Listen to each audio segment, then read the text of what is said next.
Assalamualaikum warahmatullahi wabarakatuh. Perkenalkan, nama saya Saudi SPDI. Saya adalah salah seorang guru pendidikan agama Islam dan budi pekerti di SD Negeri 1 Banda Aceh. Pada saat ini saya juga tercatat sebagai mahasiswa PPG Batch 3 Winaraneri Banda Aceh tahun 2022. Pada hari ini, Kamis tanggal 12 Januari 2023, saya akan melaksanakan praktek pembelajaran di SD Negeri 1 Banda Aceh dengan tema Ayo Membayar Zakat di kelas 6C. Praktek pembelajaran ini saya buat sebagai salah satu syarat untuk mengikuti ujian kinerja pada program PPG tahun 2022. Oleh karena itu, mari sama-sama kita menyaksikannya.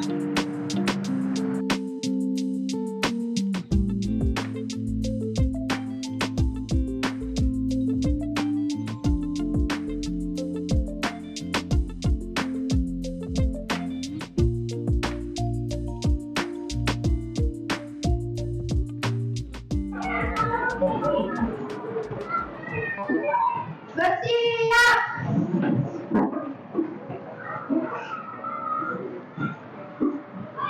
Assalamualaikum warahmatullahi wabarakatuh.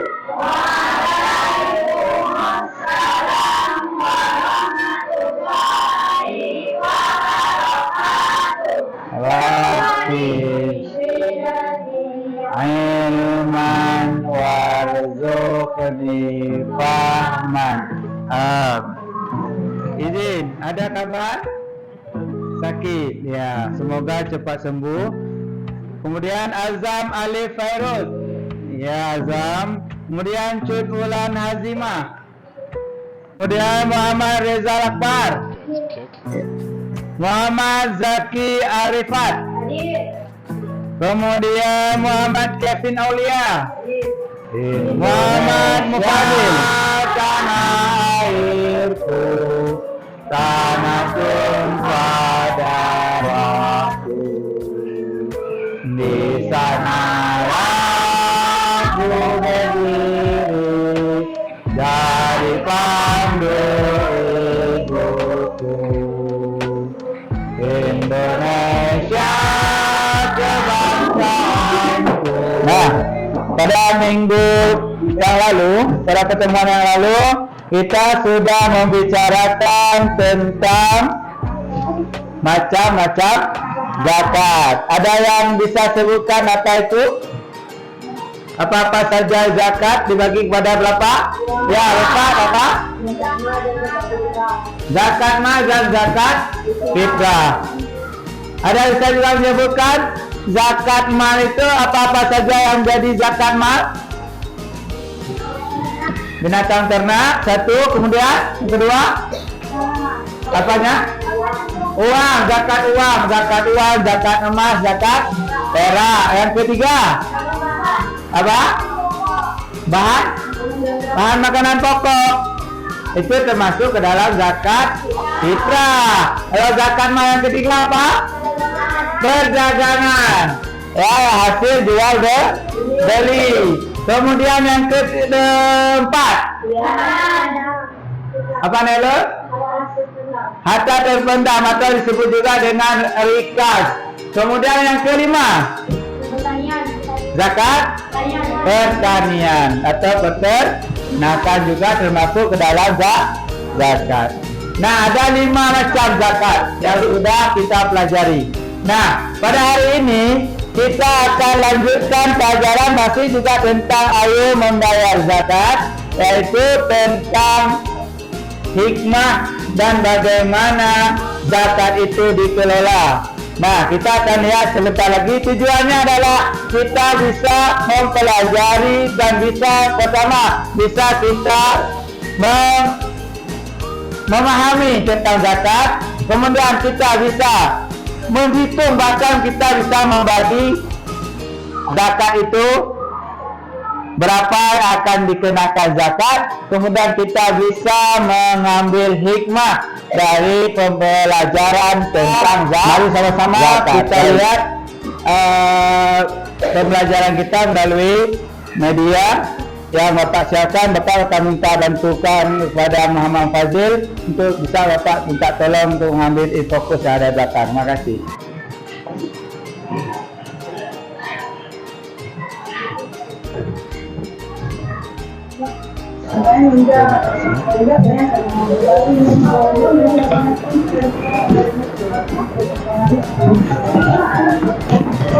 Kita akan coba perhatikan semua ke depan. Masih materi yang sama, yaitu ayo membayar zakat. Kemudian mari sama-sama kita akan melihat video pembelajaran kita pada hari ini, yaitu video tentang zakat ya.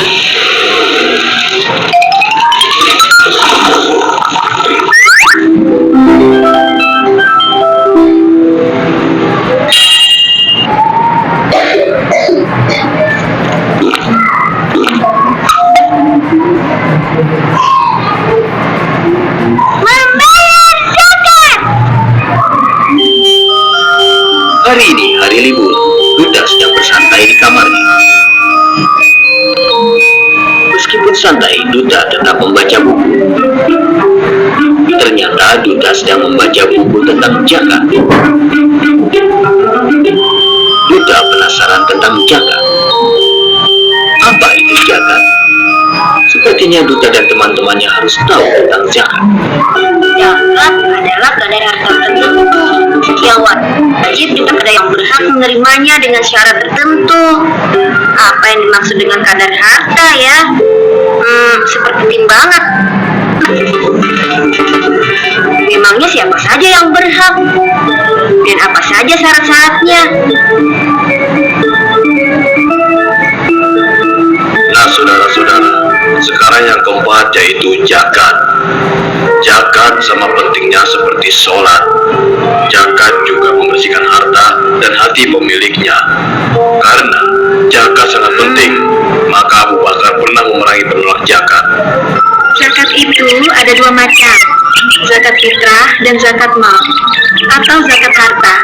Nah anak-anak, zakat mal terbagi lagi menjadi perhiasan, pertanian, pertambangan, perdagangan, barang temuan, profesi, ataupun pekerjaan.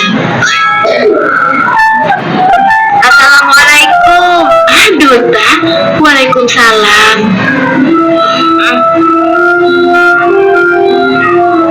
Oh, ayah tahu. Kenapa? Siapa saja sih ya orang yang wajib membayar zakat fitrah itu? Orang yang wajib membayar zakat adalah kepala keluarga yang memberi makan kepada keluarganya. Sedangkan zakat harta adalah orang yang memiliki harta dengan catatan sudah memenuhi nisabnya. Sekarang kau sudah mengerti kan, Duta? Duta menyapu daun-daun pohon mangga di halaman rumah. Kakek, perhitungan zakat itu mana sih, Kek? Zakat harta dihitung berdasarkan nisab yang telah dicapai. Dan kalau kita sudah mencapai nisabnya, kita wajib untuk membayar zakatnya. Sedangkan zakat fitrah dihitung berdasarkan jumlah berkepala dalam satu keluarga. Terus, zakat itu akan diberikan pada siapa, Kek? Zakat diberikan kepada fakir miskin, ibnu sabil, untuk pembebasan budak, orang-orang yang punya utang, amil, para mu'alaf, dan fisabilillah. Mengambil hikmah dari zakat, maka kita akan tahu dulu berapa pembagian zakat yang sudah ditentukan. Yang pertama adalah zakat peternakan, yaitu kerbau, sapi, kambing, domba, unta. Maka apabila sudah mencapai nisabnya, yaitu terus-terusnya sampai apabila dia memiliki 100 ekor, maka zakatnya adalah 1 ekor sapi atau kerbau betina 2 tahun ditambah 2 ekor sapi atau kerbau usia 1 tahun. Makin banyak, maka zakatnya pun makin bertambah. Sapi juga, kambing juga atau domba sama juga. Apabila 40 sampai dengan 120, maka yang jadi zakatnya adalah 1 ekor kambing betina usia 2 tahun. Apabila dia sudah mencapai dengan 400 sampai 450 ekor, maka zakatnya adalah 4 ekor kambing betina dan usia 2 tahun. Zakat emas, perak dan uang. Maka yang pertama adalah zakat emas, yaitu disetarakan dengan 20 dinar. 20 dinar itu sama dengan 85 gram emas. 85 gram emas. Maka 20 dinar kalau dikalikan dengan emas sekarang kita ini adalah 85 gram. Kemudian kadar zakatnya berapa? 25, 2,5%, 2% setengah. Nah, kemudian zakat perak, nisabnya adalah 200 dirham.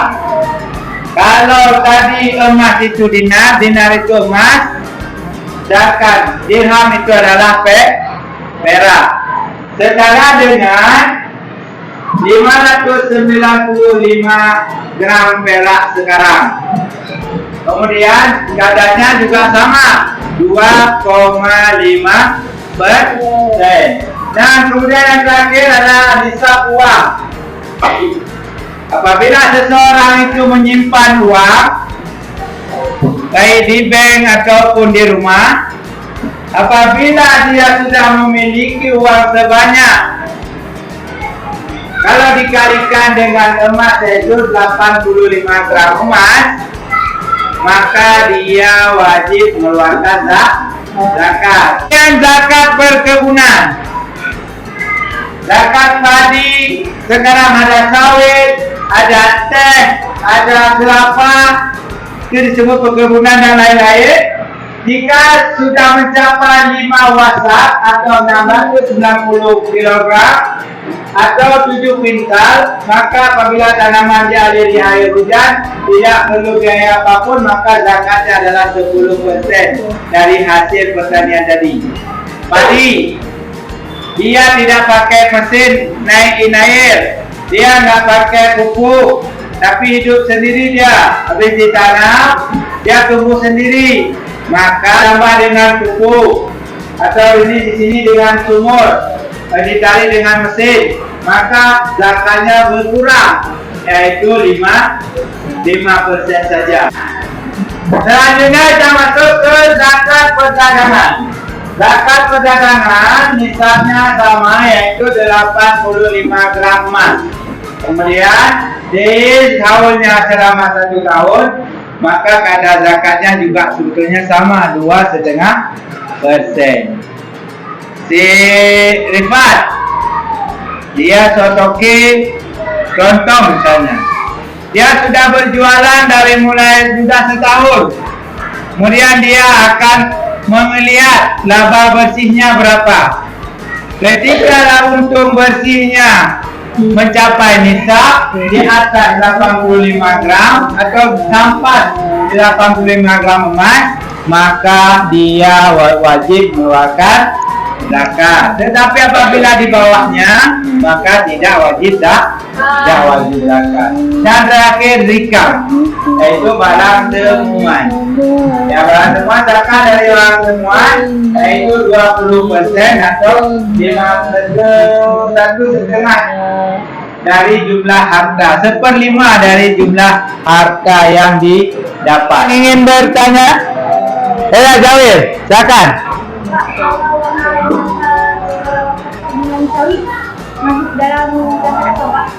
Kalau perkebunan sawit masuk ke dalam zakat apa? Ada yang ingin menjelaskan, menjawab? Masuk ke mana sawit? Sekarang kan sudah banyak. Zawir tadi bertanya, kalau sawit itu masuk ke mana? Maka sawit termasuk ke dalam zakat hasil karena sudah disebut dengan kebun sawit, namanya juga kebun sawit. Maka hasil dari sawit, maka hasil buah-buahan, maka termasuk ke dalam zakat perkebunan. Nah, zakat perkebunan sawit juga termasuk ke dalam zakat perkebunan. Hasil dari buah sawit kemudian dijual dan nanti dikalikan sesuai dengan ketentuannya berapa zakat yang akan dikeluarkan. Ada lagi yang ingin bertanya? Ya, silakan, Nifat. Jika ingin membayar zakat emas, tapi emasnya tidak sampai 85 gram, gimana Pak? Nah, Nifat tanya, punya uang emas simpanan, tetapi emasnya tidak sampai 85 gram. Itu apakah dikeluarkan zakat atau tidak? Ada yang saya jawab? Apa? Nurul, bisa dikeluarkan zakat atau tidak? Tidak. Yang lain, coba. Nikita? Tidak bisa? Tidak bisa mengeluarkan zakat. Ya, di bawah 85 gram emas, maka tidak dikenakan zakat. Di bawah 85 gram emas. Maka bagaimana kalau juga ini? Maka diberikan sedekah, dia masuk ke dalam sedekah. Kalau sedekah boleh-boleh sedangkan zakat itu yang bertanya ya, jawab kita.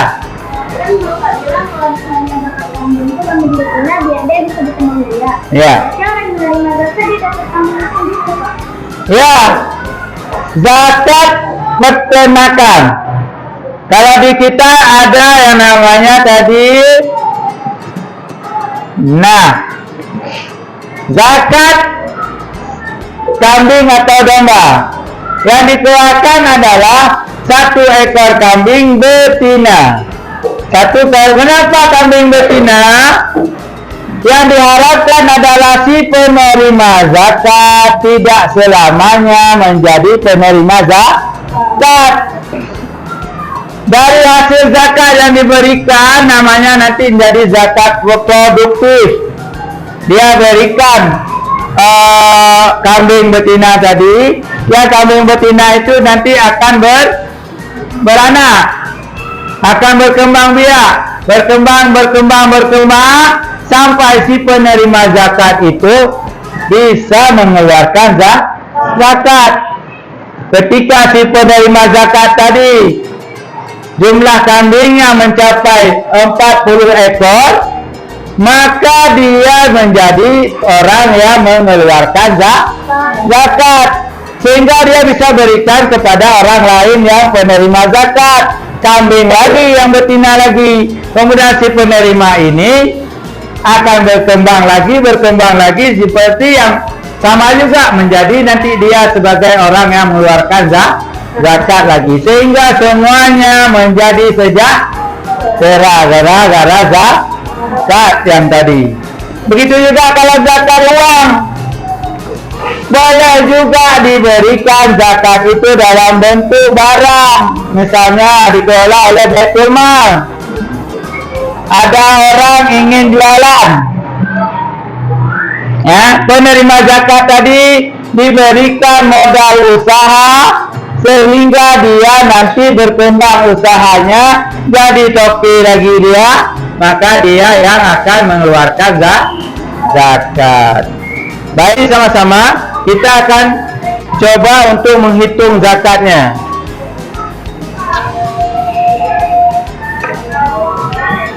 Nah, coba perhatikan papan tulis. Tadi sudah kita lihat bahwasanya zakat untuk emas adalah 85 gram. Nah, bagaimana cara menghitung zakat itu bisa dikeluarkan? Maka dari 85 gram ini akan diambil 2,5%. Bagaimana caranya agar lebih mudah? Maka harus dikalikan. Sebagai contoh, misalnya Ali, contoh Pak Ali memiliki uang 100 juta. Pak Ali memiliki uang 100 juta. Atau bukanlah, kita kalikan dengan memiliki emas misalnya sudah di atas 85 gram. 100 gram. 1 gram. Otomatis 100 gram itu sudah harus dikeluarkan zakat. Bagaimana cara untuk bisa dihitung berapa yang harus dikeluarkan? Maka caranya adalah dikalikan dulu dengan harga emas pada saat itu. Misalnya 1 gram 500.000, 1 gram 500.000. Maka emas 100 gram ini akan dikalikan dengan 500.000. 100 gram dikali 500.000 rupiah. Nah, berapa kira-kira? 5 berapa ratus juta? 50 juta. Berapa? Nah, 550 juta misalnya. Nah, dari 50 juta ini maka kita akan mengambil zakatnya adalah 2,5%. Maka bisa langsung juga bisa langsung dibagi.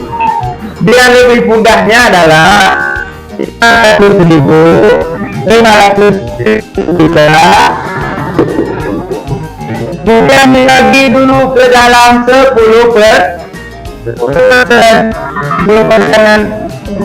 maka akan berapa? 5 juta. Adalah 5 juta. Kemudian biar dapat 2,5%, maka dibagi lagi 4. Makanya berapa? Jika dibagi 4, 1 juta berapa? 5 juta dibagi 4 sama dengan 1.250.000. Maka zakatnya adalah 1.250.000 dari simpanan emas. Sekarang coba Bapak akan membuat soal. Coba dihitung semuanya masing-masing. Misalnya ya, Bapak buat soal, coba dihitung. Pak Muhammad, ya akan ditulis. Pak Muhammad memiliki simpanan uang. Pak Muhammad memiliki simpanan uang sebesar 5 juta. 50 juta. Memiliki simpanan uang 50 juta. Berapakah jumlah zakat yang harus dikeluarkan oleh Pak Muhammad? Rasakan itu. Caranya sama seperti yang Pak jelaskan tadi. Siap semuanya? Ya, siapa yang mau maju depan? Ya. Coba nih kita maju depan. Ya. Coba dikerjakan.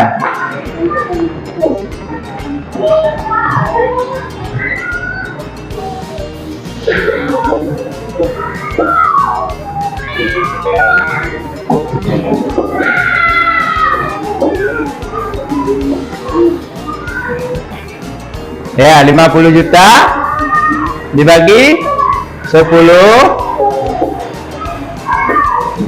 Ya. Kemudian bagi 4 berapa?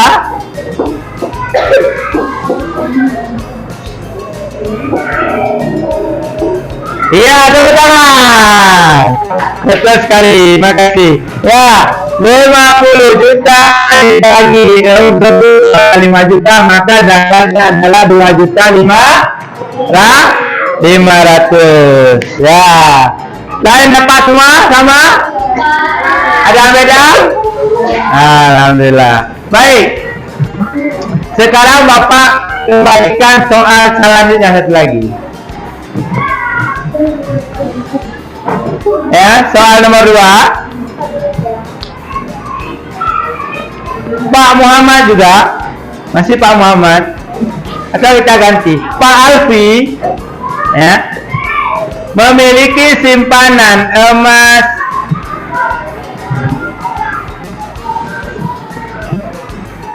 150 gram.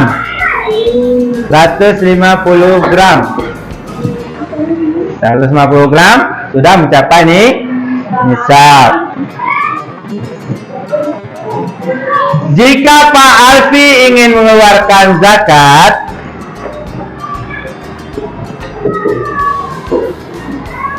berapakah jumlah yang harus dikeluarkan oleh Pak Alfi?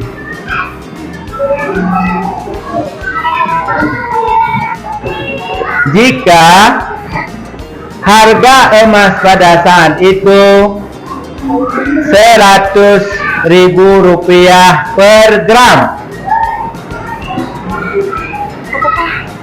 ya, 100.000 rupiah per gram. Siapa yang mau maju? Ya, Fazil. Siapa? Mau Fazil? Ya, silakan Fazil. Ya, saya akan dikerjakan. Sini boleh, ini ya. Ya, memiliki emas 150 gram. Bawa lagi. Nah, 150 gram.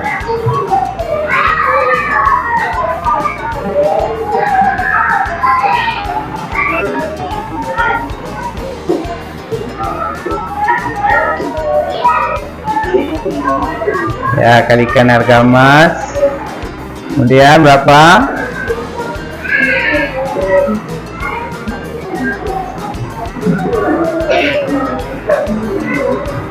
Ya, terus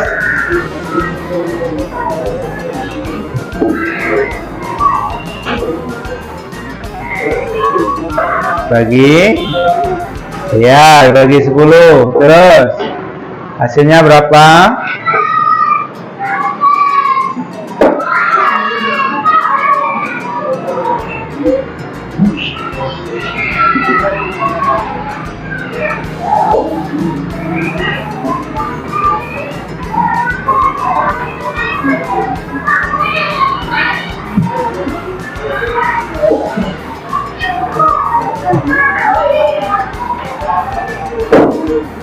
Ya, tekan kita. Ya. Jadi zakatnya adalah 375.000. Itu apabila dia dikalikan harga emas pada saat itu 100.000. Coba semuanya diperhatikan gambar itu, kemudian berikan hikmah di balik dari gambar tersebut. Baik, sekarang Bapak berikan waktu 10 menit untuk dikerjakan bersama-sama. Ya, sudah siap semuanya? Ya, baik, sekarang kita akan masing-masing ke kelompoknya untuk mempresentasikan hasil diskusinya ke depan sendiri ya. Kita akan lihat apa hasil diskusinya berdasarkan kelompok masing-masing. Kelompok Aisyah silakan. Lalu, ya, wakili. Menurut hasil diskusi kelompok Aisyah, Hikmah zakat binatang ternak adalah agar binatang ternak tersebut dapat berkembang biak dan orang yang menerima zakat tadi dapat menjadi pengeluar zakat dan sebagai rasa syukur kepada Allah, dan dapat juga menambah keberkahan pada harta yang dimiliki. Oke, tepuk tangan. Fatimah, silakan Bapak Fatimah. Hikmah melaksanakan zakat adalah: 1. Membersihkan diri dari sifat sombong, serakah, dan kikir. 2. Mendidik diri agar memiliki sifat pemurah dan dermawan. 3. Sebagai ungkapan rasa syukur kita kepada Allah atas semua karunia-Nya. Iya, terima kasih. Tepuk tangan teman kita. Ya, kita sekelompok hikmahnya zakat. Hikmah dari melaksanakan zakat pertanian, yaitu menumbuhkan semangat persaudaraan, saling menjaga, saling peduli dan mengasihi antar satu dengan yang lainnya. Ya, tepuk tangan teman kita. Selanjutnya kelompok Ibrahim. Ya, tangan Bapak Ibrahim. 3. Menurut diskusi dari kelompok Ibrahim, hikmah dari membayar zakat adalah membersihkan diri dari sifat sombong, serakah, dan kikir, mendidik diri agar memiliki sifat pemurah dan dermawan, serta sebagai ungkapan rasa syukur kita kepada Allah atas semua karunia-Nya. Iya, tepuk tangan semuanya. Sekarang kita akan melakukan evaluasi hasil belajar kita pada hari ini. Nanti masing-masing mengerjakan soal yang sudah Bapak siapkan. Ya, ini soalnya. Silakan. Bapak isi nih, Pak. Ya, isi ya. Ya, oke.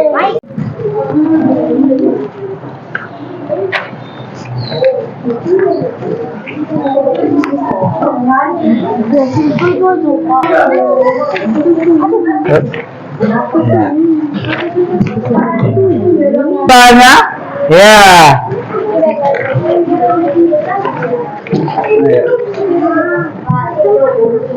Ya. Oke. Nah, demikianlah pembelajaran kita pada hari ini. Apa hikmah yang bisa kita ambil dari zakat? Yang pertama adalah dengan membayar zakat kita bisa menolong orang lain, yaitu kaum duafa. Kemudian dengan mengeluarkan zakat kita bisa membersihkan diri kita dari sifat kikir. Apa itu kikir? Pelit. Ya, kemudian menghindari timbulnya kejahatan dalam masyarakat. Dengan sejahteranya tetangga kita, dengan sejahteranya orang di samping kita, tidak ada lagi orang yang miskin, maka akan berkurangnya kejahatan dalam masyarakat. Kenapa? Semuanya kenyang, semuanya ada uang. Kemudian yang keempat, sebagai ungkapan rasa syukur kita kepada Allah atas rezeki yang Allah berikan kepada kita. Kemudian yang terakhir adalah membangun hubungan kasih sayang antar sesama manusia, antara tetangga dengan tetangga, antara masyarakat kampung dengan masyarakat kampung yang lain, dan bahkan bisa jadi antar negara, seperti yang pernah dilakukan pada masa Umar bin Abdul Aziz. Baik, demikian untuk hari ini. Mari sama-sama kita tutup pembelajaran kita dengan membaca doa kifatul majelis. Baik, subhanaka Allahumma wa bihamdika asyhadu an la ilaha illa anta astaghfiruka wa atubu ilaika. Assalamualaikum warahmatullahi wabarakatuh. Waalaikumsalam warahmatullahi wabarakatuh.